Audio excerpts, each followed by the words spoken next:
பாக்யராஜ் உருவாக்கக்கூடிய இயக்குநர்கள், அதாவது தன்னுடைய குருநாதர் பாரதி ராஜாவை போன்று பாக்யராஜும் பல திறமையான இயக்குநர்களை உருவாக்கி இருக்கின்றார். இவர்களில் Pandiarajan, R Parthiban, P Sekar, Livingston, G M Kumar ஆகியோர் வெற்றிகரமாக ஒரு இயக்குநர்களாக இன்று திகழ்வதற்கு காரணம் பாக்யராஜனுடைய அந்த ஒரு உதவிதான் என்பது அவர்கள் ஒவ்வொரு மேடையிலும் தெரிவிக்கக்கூடிய ஒரு நிகழ்வாகவே பார்க்கப்படுகின்றது.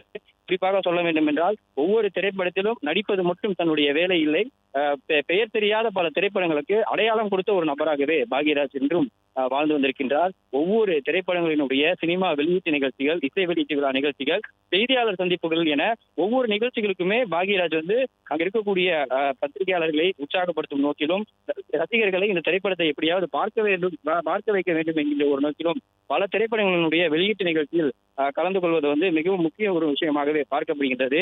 பாக்யராஜனுடைய திரைப்படங்கள் அனைத்தும் அவரது பாத்திரத்தை முன்னிறுத்தியவையாகவே அமைந்தமையால் நாயகியருக்கு பொதுவாக பெருமளவில் அவருக்கு பணி இருந்ததில்லை.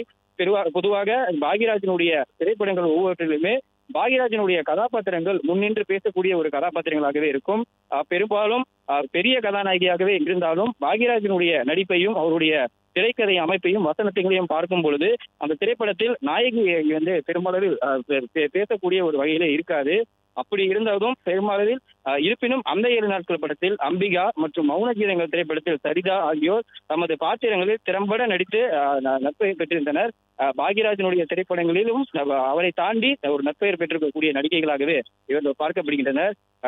பல திரைப்படங்களை பிறமொழி திரைப்படங்களையும் பாக்யராஜ் இயக்கியிருக்கின்றார்.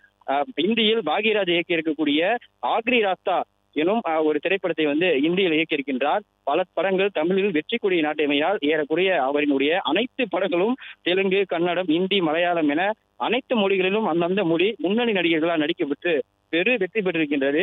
இவற்றில் பலவற்றில் இந்தி நடிகர் அனில் கபூர் நடித்திருக்கக்கூடிய ஒரு நடிகராகவும் பார்க்கப்படுகிறார். தமிழ் திரையுலகில் மட்டுமல்ல, இந்திய திரையுலகிலே தவிர்க்க முடியாத ஒரு இயக்குநராகவே பாக்யராஜ் திகழ்ந்து வந்திருக்கின்றார். ஒவ்வொரு திரைப்படத்தினுடைய வெளியீட்டு நிகழ்ச்சிகள், இசை வெளியீட்டு நிகழ்ச்சிகள் என ஒவ்வொரு நிகழ்ச்சியிலுமே தன்னுடைய பங்களிப்பு எந்த வகையாவது ஒரு திரைப்படத்திற்கு திரையுலகிலும் இருக்க வேண்டும் என்கின்ற ஒரு நோக்கில் தொடர்ந்து செயல்பட்டு வந்திருக்கக்கூடிய ஒரு நபர் பாக்யராஜ். அந்த வகையில் அவர் இயக்கி இருக்கக்கூடிய திரைப்படங்கள் எல்லா திரைப்படங்களுமே மக்கள் மனதில் பதிந்தக்கூடிய ஒரு திரைப்படங்களும் குடும்ப வாழ்வியலுக்கு ஏற்ற ஒரு கருத்து சொல்லக்கூடிய ஒரு திரைப்படங்களாகவே பார்க்கப்படுகிறது. அந்த காலகட்டத்திலேயே முந்தானை முடிச்சு திரைப்படத்தின் மூலமாக முதல் மனைவியை இழந்து வாழக்கூடிய ஒரு நபர் இரண்டாவது மனைவி மற்றும் அவருடைய குழந்தைக்கு எந்த வகையில் அரவணைப்பாக இருப்பார் என்பதை மையப்படுத்தி முந்தானை முடிச்சு திரைப்படத்தை இயக்கியிருந்தார். அந்த திரைப்படத்தினுடைய கதாபாத்திரம் இன்று மக்கள் மனதில் நின்று பேசக்கூடிய ஒரு திரைப்படமாகவே பார்க்கப்படுகிறது. அந்த வகையில் இன்று மாரடைப்பு ஏற்பட்டு அப்பல்லோவில் இருக்கக்கூடிய மருத்துவமனையில் பாக்யராஜ் உயிரிழந்தார் என்ற அந்த தகவல் அவருடைய குடும்பத்தினர் மூலமாக தெரிவிக்கப்பட்டிருக்கிறது. பிளே ஸ்டோர் மற்றும் ஆப் ஸ்டோரில் இருந்து பாலிமர் செயலியை QR கோடு மூலம் பதிவிறக்கம் செய்யுங்கள். செய்திகளை உடனுக்குடன் பெறுங்கள்.